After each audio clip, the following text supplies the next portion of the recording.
Hello. Hi, how are you today? Good. How about yourself? Oh, I'm doing all right. Good. Good Just all evening. right? Yeah, just all right. Some just frustrating days sometimes. Yeah, I feel that. I feel that. Maybe I'll be live with my second property here by the end of the week. I hope so. Very exciting. Very, Yeah, very exciting. I hope people like it. Give us I'm not details. enthused about it, but I hope people are. So Okay. Okay. I see what you're saying. it doesn't have to like, I don't have to like it. It's my guests have to like it, not me. That's a good point. Well, welcome everyone. I see maybe some new names. Josh, John, Nathan, Steve's been coming to calls consistently, so we always chit chat. Um, he always got lots to share. Hi, welcome in. How are you? Good. How are you doing? Good, good. Good. Is this your first call with me or? Yes, I tried to get on last week, but wasn't able to stay, so I figured I would jump on tonight. Cool. Always okay if you can't make it. I like to just make sure people know that if you're kind of multitasking, doing other things in the background, listening in, and want to chime in with questions in the chat box, or just, raise your hand for a second, always can do that. So don't ever Okay. feel obligated to kind of like be on the entire call if you don't need to. Um, just as we have smaller calls, I always say this, but I'm always here to answer individualized questions. And if people don't have necessarily questions about literally anything, we can kind of pick a topic and go with a topic to discuss. So, the other thing that I like to do is listing audits. So you guys just heard Steve talking about how he's about to launch his second property. So let's say, he had his link live or his listing live, and he wanted me to kind of go through his listing and see what's looking good. Maybe he forgot to add captions to pictures. I kind of look at everything and say, here's my feedback, take it or leave it. And I'm always happy to do that. So that's where I'm at. With that said, what questions does anyone have right off the bat or topics that you guys want to talk about? And we'll go from there.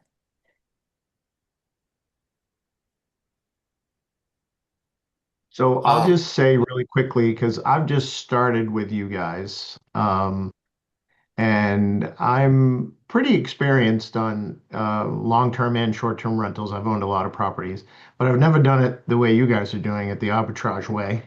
So I like it. I think it's a great idea. So, um, but I'm still waiting for my first property from you guys. I did get one that I looked at within a couple of days of launching last week, but haven't really gotten any feedback back from it. I asked some questions and whatever in Slack and haven't really heard anything in a week. Oh, So okay. just sort of wondering the process there.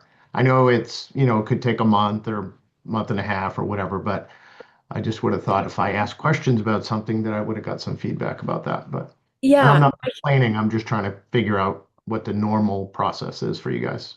very, very good question. That is completely valid to ask. So I should have disclaimed this. So really like with the back end stuff, acquisitions, I'm really here for coaching calls and I don't really handle any of that. So you won't see me, I'm not in the Slack or anything like that. So I'm your girl when it comes to like property type of questions. Anything, what I'll do is I can pass on that you're wondering like, hey, are you guys, what's going on? I can pass on that to someone that handles the acquisitions if you'd like, if that would be helpful, just so they make sure that you're on their radar if they've missed Yeah, something. actually, it looks like I got something today. Oh, nice. The gentleman I was working with is no longer with you guys. Okay. Okay. Um, so I guess I got Yeah. to reach out to a new person. So Who's not there Okay. now? I'm sorry, Austin Montero is no Well, he's longer not there. there no more. That's why they sent a different guy then. There's another guy now. Yep. Yep. So I just got something today about that. So hadn't had a chance to look at it till just now. So Cool. I guess I sort of answered my own question. Hey, it just takes when we put things out there, we get answers. So I'm happy Right. to reach out to someone though and just make sure that they're staying on top of responding and you'll get a better idea of kind of that timeline and expectation. But yes, I contract for coaching calls and I am your girl when it comes to all things properties. So yeah, that's what's best for me. Nathan, I see you've got your mic off. So Yes, I have a question, and I posed it to Becky, and I'm just wondering if there's other things that need to be explored too when I was on our call on Monday. But so our property's in Houston. okay. You guys designed it, did a great job. We love it. We've actually been there. Awesome place. Did you Our pay? weekends we have no problem filling up. Okay. Um, the struggle is weekdays, right? And is Yeah. there something, and maybe I mean again, maybe I got to play more with price and long-term stay discounts and things like that. But Mhm. that's the struggle right now. December was a great month, which baffled me because I was told that that was slow in Houston and we were almost 100% occupied the whole month. So I had people coming during the week. Um, yeah, Mhm. so it's more that like what I was mentioning some ideas of like, okay, how do I um maybe people who are traveling for business, but is there a way like maybe I should be advertising to those people or what do you recommend? Yes, this question, you are not alone with this question. This is probably my top asked question. So hopefully that kind of makes you feel not alone in that. We did, I think, Steve, was it last week or Yeah, two? last week, same thing. Okay. Yeah. I could ask the So same question because it's weekdays aren't filling up. yeah, But of course we it's say it's slow, so It's common. It's definitely common. I know I'm like definitely market wise, I can talk about the Colorado market. With the Houston market, would need to get into AirDNA and kind of understand some variances there just in regards to, knowing the lead times or, pacing. So how far in advance are people booking? And then what slow season versus busy seasons are. Sometimes you can expect to have year-round occupancy, but only be booked reliably those Thursday to Sunday type of bookings. And a lot of markets are a lot like that. So then there are these kind of little tweaks that you have to make, like you were just mentioning, to fill in the gaps. So I almost think of it as like you're going to be booked all year, booking those weekends, and then what t tricks can we do to fill in the in between? And a lot of times, um, yes, you want to incentivize people like business travelers and almost think like an airline. So airlines incentivize those business travelers who are booking Tuesday to Tuesday. The flight out on Tuesdays, flight home on Tuesdays versus just the typical weekend traveler. And those business travelers get those midweek deals. So it makes sense. So you want to incentivize people to book longer stays. So you're using the length of stay discount. Um, if you're not using length of stay discount, you're for sure missing out on longer stays. I can almost guarantee you that. Another trick that I've been playing with is marking up your rates in Price Labs and putting the early bird discount on. This will be for Airbnb and now VRBO specifically has that early bird discount opportunity. what So is early bird discount that they it's, yeah, good question. It's 60 days or more in advance. oh, but that price goes up usually with Airbnb or with Price Labs prices when they book out is 35% more mine are. Yes. So you want to essentially, you want to have your far out prices still be well, I guess you can consider prime rates Hmm. or, higher revenue dates. So you're going to be marked up enough to then compensate for that early bird pricing so that it evens out. And I say to do the early bird pricing discount because you're getting the marketing features. So you're not really at the end of the day discounting. You're just kind of using the strategy to demonstrate that you've got that early bird discount on, and Airbnb will notate that on your listing. So that's why we pay them 15% of our revenue to market So for can us. you make the early bird discount only on weekdays? Oh, Not you could actually. Yes, that gets a little more tedious with how you go about it.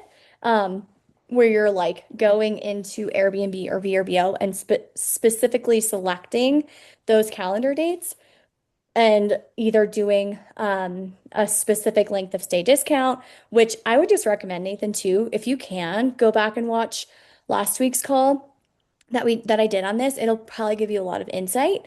Um, so you can make it just so have you're still getting a premium price for the weekends, but then it's saying early bird discount when they're booking. If they, so they yeah think they may be getting a discount or to take more days. yeah, and you're exactly, Do you and go to you're the top of the list for like in their algorithm if you have an early bird discount type thing? I can't with 1010% certainty say exactly what the algorithm does, but my answer is most likely yes. And you're going to also just benefit. Literally, it's psychology. When you go I was here, just yes. gonna say, Oh, yeah, psychologically, people mhm. think they're getting a deal and everyone likes a deal. So if they're like, oh my God, it was $3,000, but I'm getting it for $2,800, I'm getting a deal. So I think just the people's minds are drawn to like, wow, look at this like value that you're getting and are gonna be more drawn to it too. Yeah, Mhm. I'd have to play with that too because obviously, Houston, it, the one thing you should know about it is it's a very last minute market for the most part. Now, I say that my weekends are booked up through March right now. So like, and I know that I'll book up in April, like weekends are not my problem, right? And so um I like the idea of the link, but I just don't know the early bird special. Can you set when that happens, or is it 60 days out? Is that like Yeah. set So up? if you're just setting it within Airbnb or VRBO, it will set it for 60 days out. If Okay. you're kind of taking it where you can select a day on the calendar and assign it an early bird discount only, um, that then you could specify for what days you're early Okay. birding. But I think that's much more tedious. It would just depend how much time you have to devote to kind of. I'll have to play with it. But look at your pricing. So make sure when you are setting prices or putting these discounts on or adding the markups in either hospitable or you know, marking up in price labs accordingly to kind of cancel out the discounts that you're offering. Make sure you're going as a guest, viewing your property and seeing what you're appearing as and factoring in that, 15.5% of the total revenue is going to Airbnb now. And then your cleaning is a fee. It's a pass-through expense, but it's a fee. Hmm. And then make sure you understand your nightly rate. Sure. So yeah, those are my I guess biggest things with filling weekdays when your market primarily is a weekend market. Um, also, I was gonna say I should pull up AirDNA, but I don't think I have the login right now. Um, Steve, you had just made a point about something, and I'm trying to remember what you just mentioned because it gave me a thought about something, but I'm forgetting. Uh, okay, so one other thought. As you mentioned, can you market somehow to attract maybe business travelers? And the answer is yes, definitely. Even like a call out in your title or listing description that highlights long stay discounts or business travelers welcome, month stay discounts. You can put those things in your title, play around with that, and Okay. see if you're getting more inquiries. Um, Another thing you can play around with, and again, make sure you're understanding what your actual true price is pulling up as, but you can do a non-refundable cancellation policy. I don't know if you've ever toyed around with that, but So when we first launched, we were at the you can cancel at any time, right? I was told that that was the best thing to do. Mm. I've now went again, I worry about the algorithm a little bit. Maybe I shouldn't be, but I went to the next phase where I think like you can get a refund if it's within 7 days. After that, there isn't one.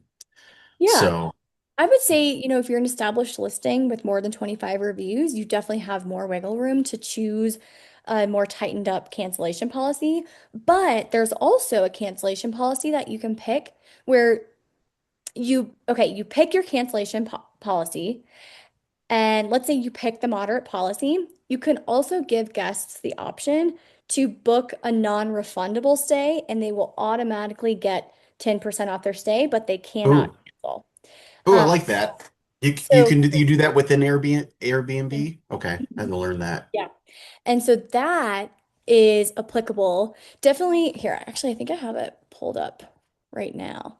Let me see if I can pull up this document because I don't want to misquote the actual info. Hang on, guys. Me too. But you always got to be mindful if you're using Price Lab or something that's going to be dropping your prices and moving with them. That you, if you put a discount on Airbnb, it's going to be on top of whatever they discounted too. It's for the market. And 100%. And that's an extremely, extremely valid point. And that's why, so huge disclaimer, I work on my pricing daily for all of my listings. And so I think that you have to know yourself as an operator and determine, how often are you checking your comps? How well do you know your market pacing? Do you know if your competitors are booked or not? If your competitors are not booked and you're not booked, you don't really need to necessarily discount. Um, and you don't need to get worried, but you do want to be the one that gets booked first. So many years ago, 2019, 2020, 2021, there wasn't as much competition or, inventory in a lot of markets. And the idea that, we can get these premium rates super far out, um, and play kind of this last man standing game where you want to be the last person booked because you'll get the highest rate. It's not like that anymore, just based on the environment of the world right now and how travelers book. So keep that in mind. Like you have to find this balance of your far out price, let's say for Christmas 2026, if you know that last Christmas you got booked at 500 average daily rate, 500 a night, and you have your rates set right now for $3,000 a night just because it's a far out booking, you can know that every person, if you're the highest priced far out and people are actually looking to book that far in advance, the time gets closer and closer and closer and closer, and you're still, not booked, and then everyone else kind of gets booked, and then you have to fight for scraps at the end. So there's a balance, and there is benefit to having year over year data. Eventually, everyone in this group will. I factor in what I got booked at the year before. That helps you, and it helps Price Labs, kind of learn your property specifically. And, if I know I got $1,000 a night last year, I'm probably not going to mark up to $5,000 a night just because it's a far out booking. I'd rather secure the booking at a premium but more reasonable rate, knowing that it will actually get booked at that rate. Uh, Kind of a caveat, but I hope that makes sense. Are you using dynamic pricing or are you doing your own pricing? You must be doing your own pricing. I do my own pricing in Price Labs. Yeah, you're not letting Price Lab create your pricing. Price Labs creates my pricing, yes. Or they do, so you override it if you don't like it. Yeah. Yep. Yeah. If I need to, or I edit my customizations. So essentially in Price Labs, you set a base price and your prices will fluctuate up and down Yeah. based on the base price. And then on the left-hand side of Price Labs, you've got all of your customizations or rules Hmm. that you direct. So you're directing the algorithm with those rules on Price Labs. So, you get to be the one to determine what your far out rule tells your base price to do. And then Yeah. from there, exactly, Steve, if I, as a human operator, knowing, okay, maybe Price Labs is getting it wrong in this market because I'm in an area where, I know none of my competitors are using dynamic pricing, so it's overpricing me or whatever. Like you kind of get that finesse or that touch to know, nope, this isn't going to get booked at this rate So because in your dynamic pricing, do you have properties that it's comparing against? You get your own in there, or are you letting it pick everybody? so I hand select my comp set within Price Labs, and then when you want to compare, you can see what other properties in the area are getting booked for, and you can see when they're getting booked within Price Labs. And so if I see, oh my gosh, all of the competitors that I've hand selected, um, you can see the screen.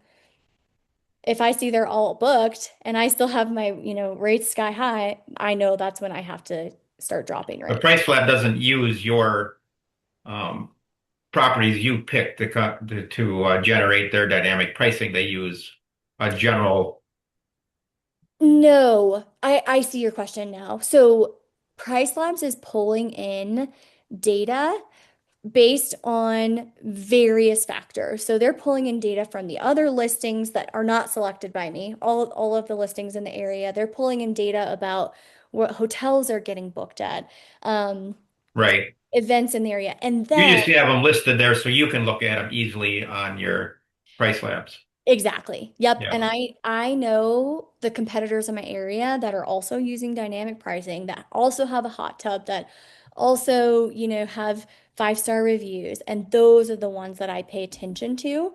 And if I watch them closely. It's like if I see my competitor is $1,000 a night, I will make my rate 998 a night.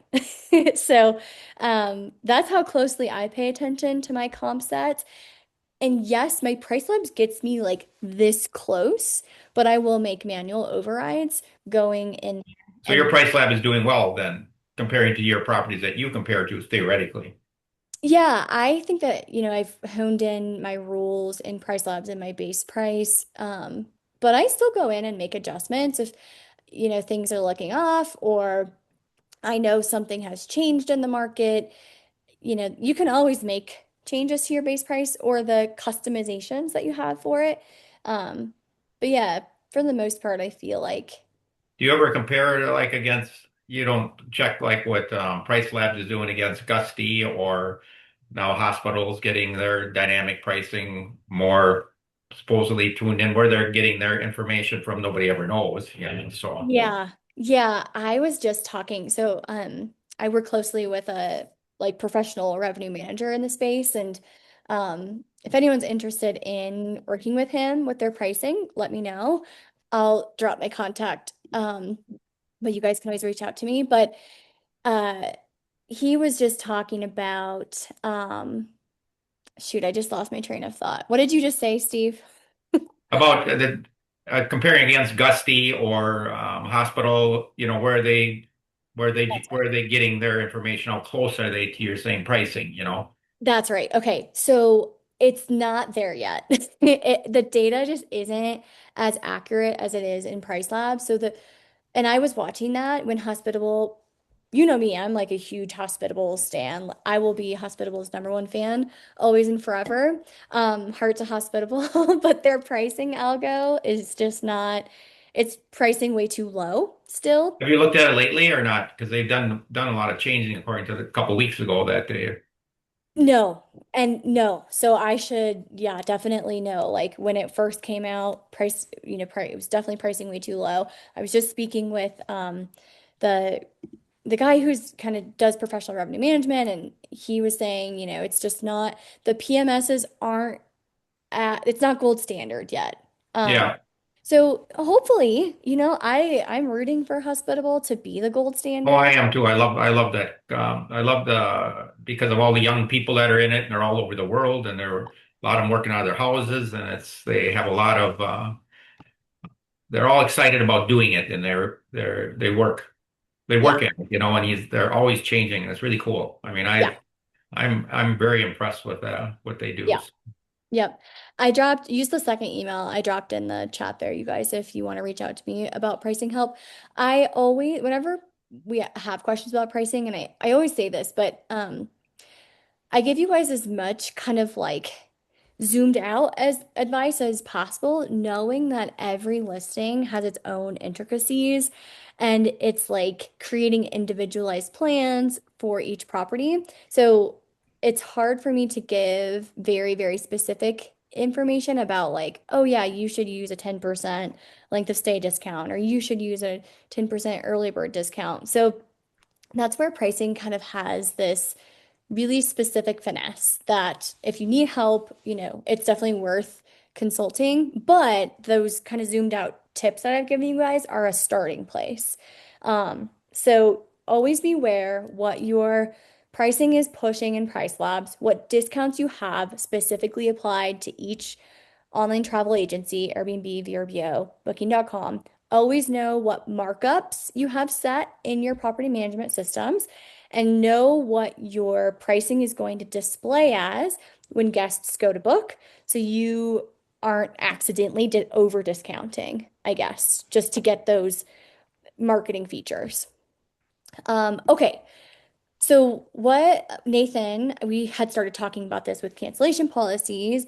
This is another lever to pull if you want to A/B test what works for you and what doesn't.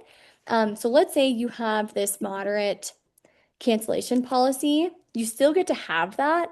And then guests can also book a non-refundable option as long as it falls outside of your cancellation policy. So if guests go to book your property, let's say you turn on the non-refundable option that gives guests 10% off for booking your property. Let's say what's 5 days from now? Like Monday, someone's guesting, booking, trying to book Monday to Thursday next week. They're going to get an option to book for 10% off, but no matter what, they can't cancel. And that will apply up until 60 days out. So you can kind of see how you can utilize the various call outs, how that aligns with early bird discounts start 60 days out and onward. So if you want to take advantage of all of these different call outs, it's an option. Caveat here, if you use the non-refundable booking option, you may still get guests who reach out and say, hey, our grandmother passed away. We can't make it. Can you please give me a cancellation? So you have to know as an operator to stick to your policy and within your listing description, everybody do this now if you haven't already done it, but in your house rules, make sure you're putting a message that says something like trip insurance, highly recommended. So you've got that disclaimer. It's not up to you to ensure people's stays if they need to cancel. I would not have the audacity to call, my United Airlines and tell them my sad story and try to get a discount or my full refund the day before I go. They know their policies. So as an operator, you just have to understand your policy and not accidentally shoot yourself in the foot by giving that 10% off and then also refunding someone. So, question. Yes, can you set the rule for the non-refundable where it's like it has to be at least a 3 night stay or something to get that option? Or is it just, hey, if I do that, anything that's booked? You can't Okay. set it for a minimum. Well, that I know of. I'll always say, like, I'm a coach, you guys, but always do your own due diligence with whatever I say. As far as I know, there isn't a specific way to do non-refundable for a specified length of stay. Um, that would be cool, but Yeah. it'll pop up where guests can book that.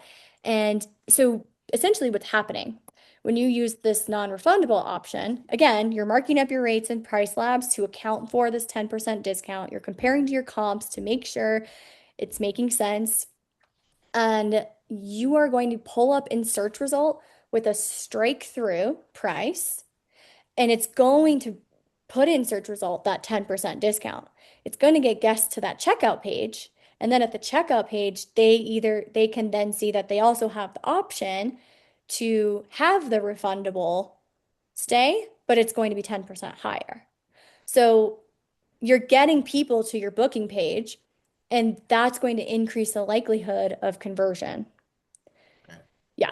So this could potentially help with your So week. you're saying a non-refundable is actually, if it was $200 a night, when they go to checkout, it's going to say it would be 200, and if you had a 10%, it'd be $220 is what their price would be then. I mean, they don't see per night because you got cleaning and everything else is in it. Yeah, so they'll see the all-in pricing. I hear what you're saying though with like the nightly rate, and they'll see whatever they search as. So they're searching as a guest in Airbnb.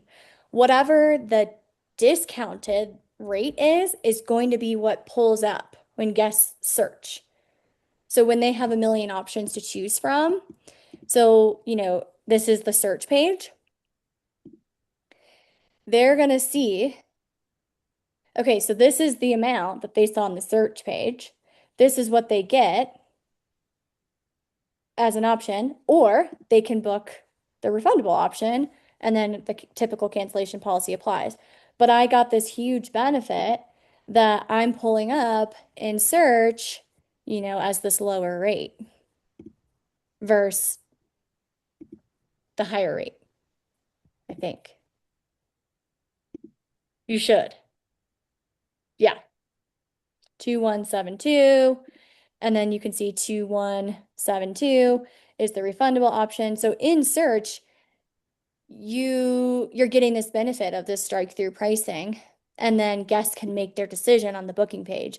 They can say, oh wait, never mind, I want to be able to have the refundable option. It feels like an add-on security that they're adding, and then they're this close to clicking reserve versus you pulling up as 2300 in on here, and then guests may say, well, he's 1800, so I'm just going to click on that one. Do you see what I'm saying? Is that making Yep. sense? Yeah. So again, like Dana, like we were talking about psychology. Very cool. And I guess here's a question with this though too, because Mhm. there's obviously some kind of subjectivity to it.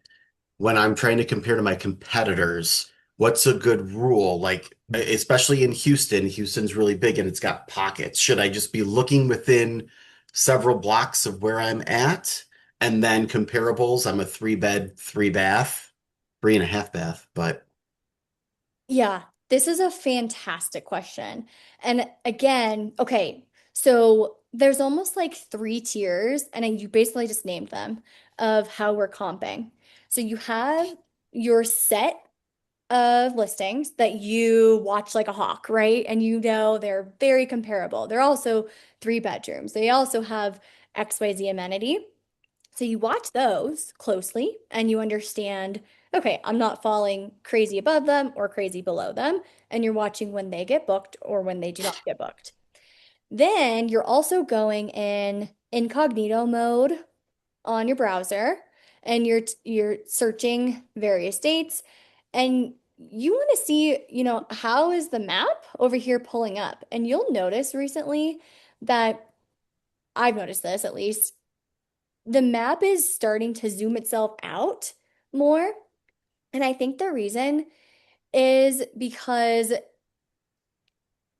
Airbnb is really prioritizing guests having an experience, and they're not necessarily just going to pull up the properties that are a few blocks away from the whatever city they typed in, because they want you to see your options and they want you to be able to compare to various areas. And so you want to look at kind of, the properties a little bit north or in the town over and see if they're comparable experience wise. How, and guests may, that booking behavior is some guests are just booking to go have an experience. They don't necessarily have a destination in mind. You want to know that you're comparable to those rates as well. Did that make sense? How I phrase that? yes. Okay. Yeah, I'm Okay. just I'm just learning that myself just to pipe in. So I looked at some of the areas and I'm like, why are people going here? There's nothing there, but Mm, they're going for just the experience of the place itself, right? yes. Whether Yep. it's a girls getaway or a